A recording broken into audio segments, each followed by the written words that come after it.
Are you falling behind in your total knee replacement recovery program? This is one of the most common questions I get from patients.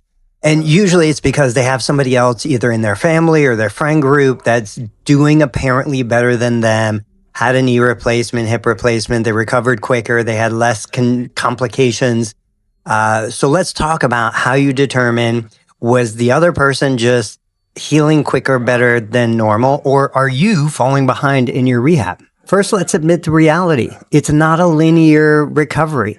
You don't just get better sequentially day by day by day. You get better, you get worse. You take 2 steps forward, you take 3 steps back, you take 4 steps forward.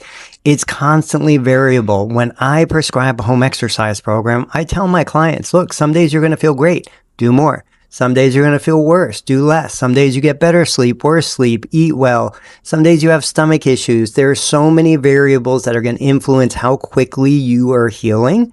You have to be adaptable. You have to be willing to update what you're doing at any given day, on any given hour. There are some general guidelines. So day 0, the day of surgery, through 14 days. You can expect swelling, you can expect pain, you can expect to lose range of motion during the first couple of days after surgery and then start to regain that motion. Some surgeons want you to be at 90 degrees by the end of 2 weeks. Some surgeons give you to 4 weeks. Everybody is going to be different. Between week 2 to week 6, the general guideline is you should be doing more. You should feel better. You should have more confidence than you did during day 0 to 2 weeks. So look at this on a calendar, not with a stopwatch.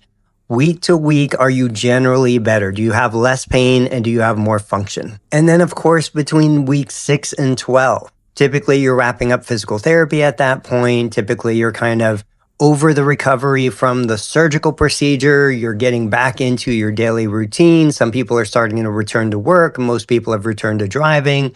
But even within that situation and that time frame, some individuals, their body is going to respond differently. You can't take somebody who still has redness, stiffness, swelling on a daily basis and expect them to be doing as much as somebody whose body recovered quicker and the redness, swelling, heat is gone at week number 4.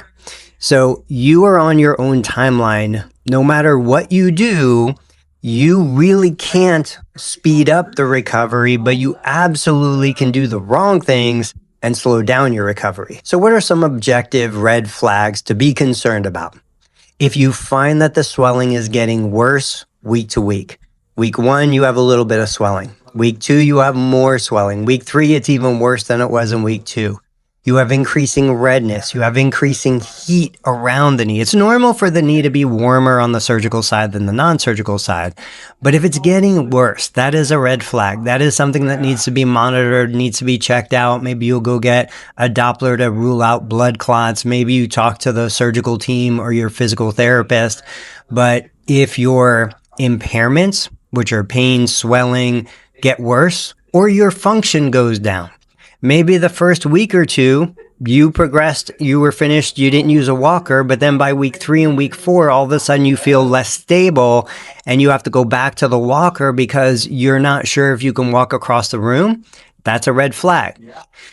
Although the recovery isn't linear, it should steadily improve week to week. And if you find that you have a major decline, major setback, change in your progress, that is a conversation that needs to be had with the surgical team.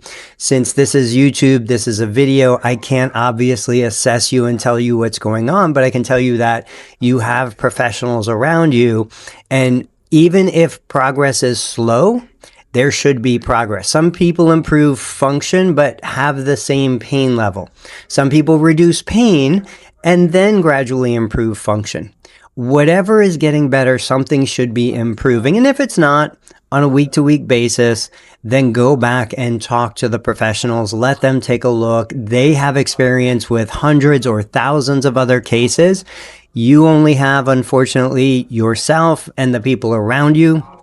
It's not a big sample size. You can't make any kind of educated guess on that.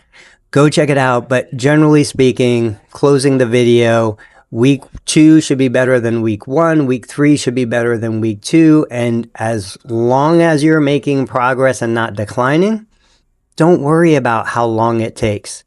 You had the knee replacement so that you could improve your quality of life. You didn't have the knee replacement so that you can artificially come up with some number on a goniometer. I'll catch you guys on the next video.